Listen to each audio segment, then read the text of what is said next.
This morning, an ROV, or remote operated vehicle, from the vessel Horizon Arctic discovered the tail cone of the Titan submersible approximately 1,600 feet from the bow of the Titanic on the seafloor.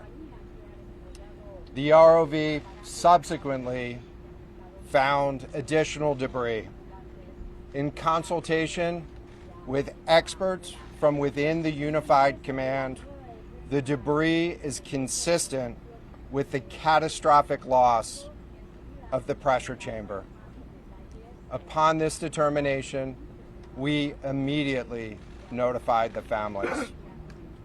On behalf of the United States Coast Guard and the entire Unified Command, I offer my deepest condolences to the families. I can only imagine what this has been like for them, and I hope that this discovery provides some solace during this difficult time.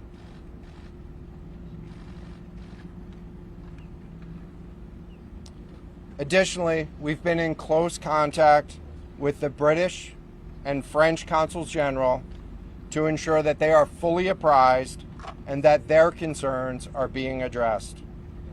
The outpouring of support in this highly complex search operation has been robust and immensely appreciated. We are grateful for the rapid mobilization of experts on the undersea search and rescue, and we thank all of the agencies and personnel for their role in the response. We're also incredibly grateful for the full spectrum of international assistance that's been provided. The ROVs will remain on scene and continue to gather information. Again, our most heartfelt condolences go out to the loved ones of the crew. We'll now take questions. John, what other debris have you found? John, what other debris have you found? Can you talk about the delay in reporting the vessel missing and what impact that had on the recovery?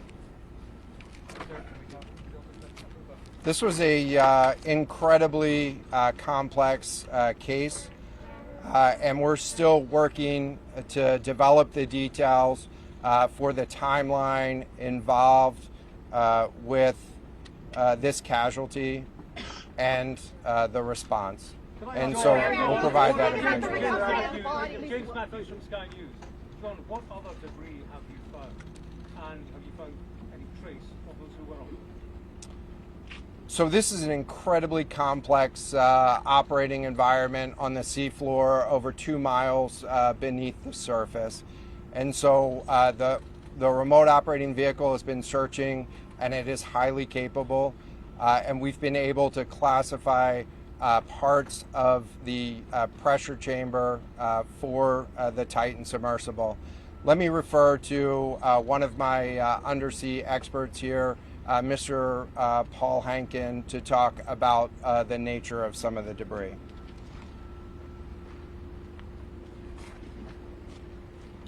Thank you, Admiral.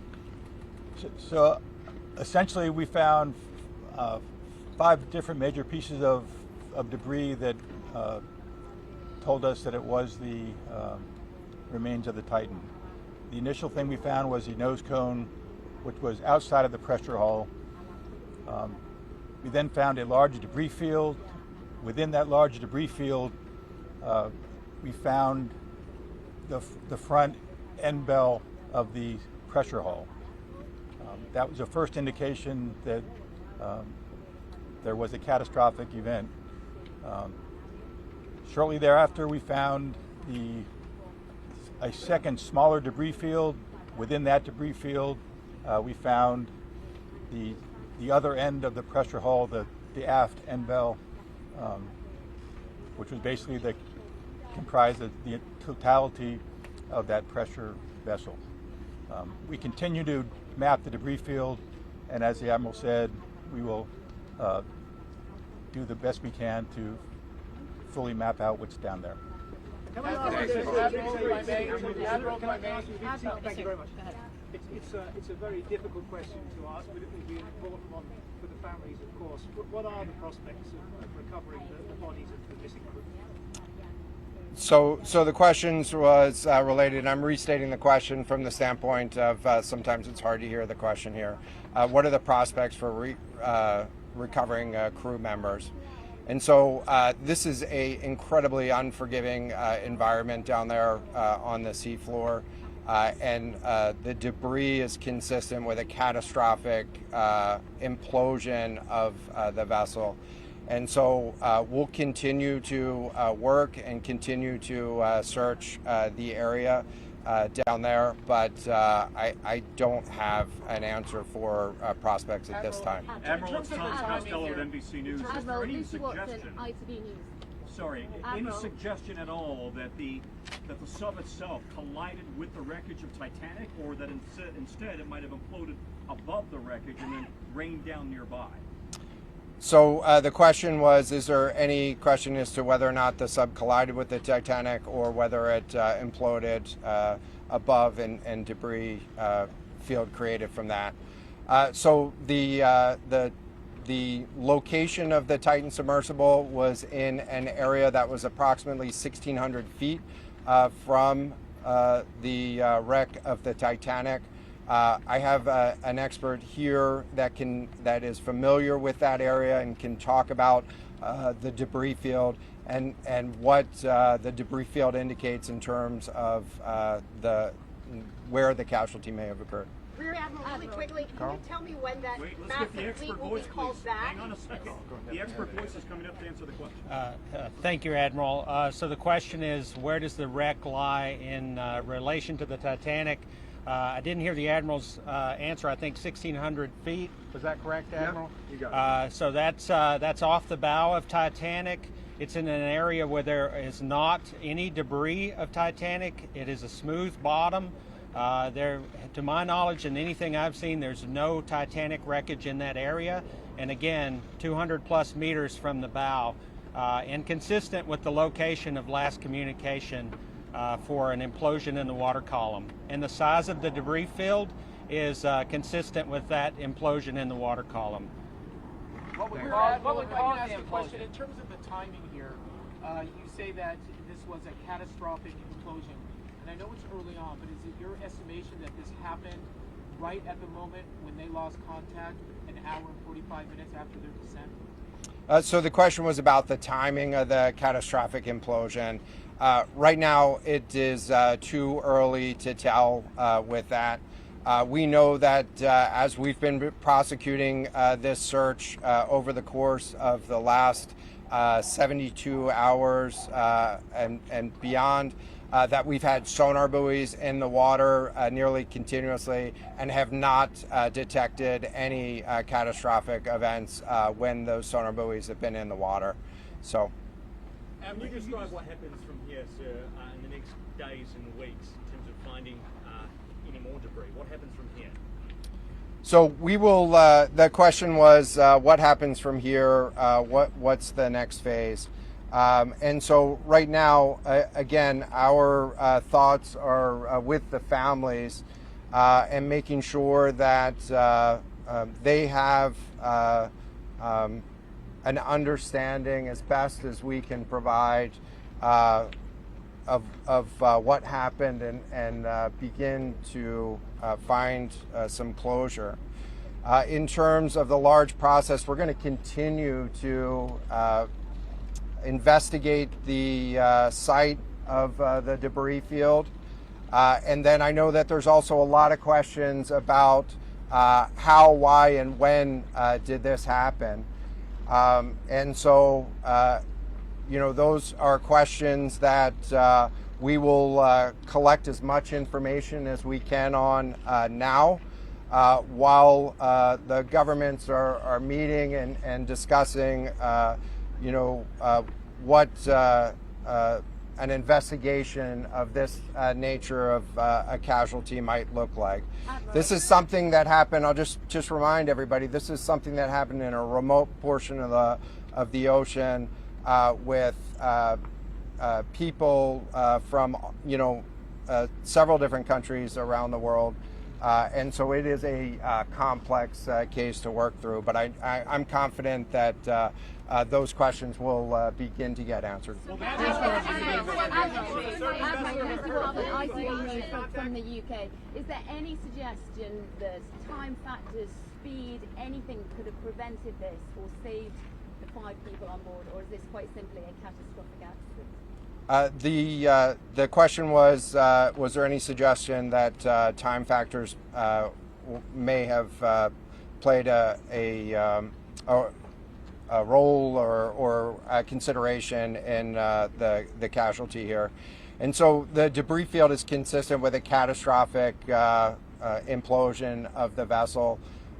Again, while we were prosecuting the search, we had listening devices in the water throughout and did not hear any signs of catastrophic failure from those. And so we're going to continue to investigate, or we're going to continue to document the information there and understand, based on all the information we have, the timeline. What does this mean for the resources required for the investigation? Which should be pulling out in coming in? So the question was, what are the resources required for the investigation, and which ships will be pulling out and staying in? And so it's too early for me to talk about an investigation. That's a decision that's going to be taken outside of the search and efforts that I was leading. But we do have a number of vessels. We have 9 vessels on the scene right now. We had medical personnel on scene. We had other technicians on scene. And so we will begin to demobilize personnel and vessels from the scene over the course of the next 24 hours. But we're going to continue remote operations on the sea floor. And I don't have a timeline for when we would intend to stop remote operations on the seafloor at this point. Admiral, as a result of this, do you think there should be changes in the way these are safety rated or inspected so that this won't happen again? Yeah, the question was essentially about do you think that there should be changes in safety ratings or inspection for these standards? I know that there's a lot of questions about why, how, when this happened, and the members of the Unified Command, have those questions too, as professionals and experts that work in this environment. And this is an incredibly difficult and dangerous environment to work in out there.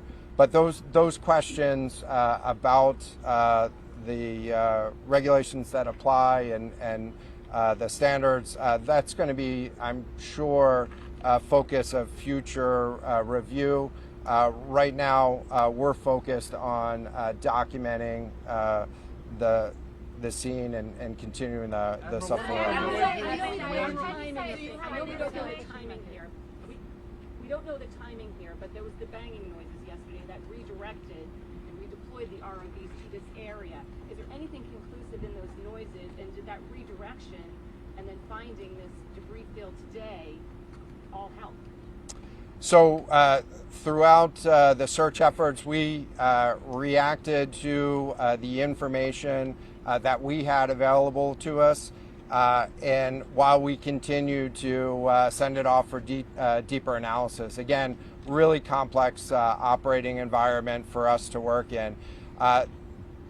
Let me check with the experts, but there doesn't appear to be any connection between the noises and the location on the seafloor. Again, this was a catastrophic implosion of the vessel, which would have generated a significant broadband sound down there that the sonar buoys would have picked up. This will be the last question.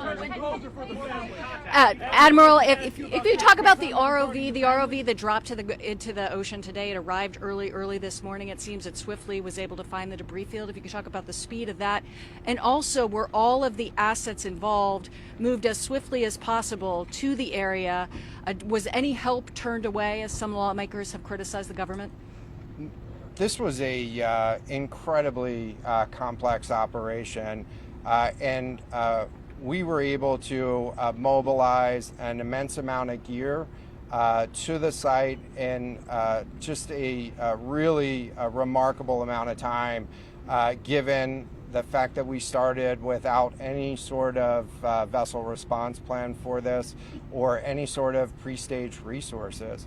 And so the equipment that was brought on site this morning that we were using was a pelagic ROV capable of operating at 6,000 meters, cameras, sonar, other articulating arms and resources on it. And it, we had to transport it here through C-17 aircraft. This is 2 aircraft that it took to get this up here. And so we've really had the right gear on site and worked as swiftly as possible to bring all of the capabilities that we had to bear to this search and rescue effort. And it was just a huge international and interagency effort to make this happen. So I'm really grateful for all of the responders that came out to support this and really search for the vessel. It is a difficult day for all of us, and it's especially difficult for the families, and our thoughts are with the families today. But this was an immense support, and we had the right gear on the bottom to find it. So thank you. Will you attempt to recover the bodies, can we ask you? The victims, will they be recovered? Thank you so much, everyone, for attending this afternoon. There are no future planned press conferences. Updates will be shared to the USCG Northeast Twitter page, and our staff will be available to take down any questions following this. Can you Thank spell you. and give us the names of the 2 gentlemen who spoke? I can get that back to you afterwards, just so I can confirm. Thank you.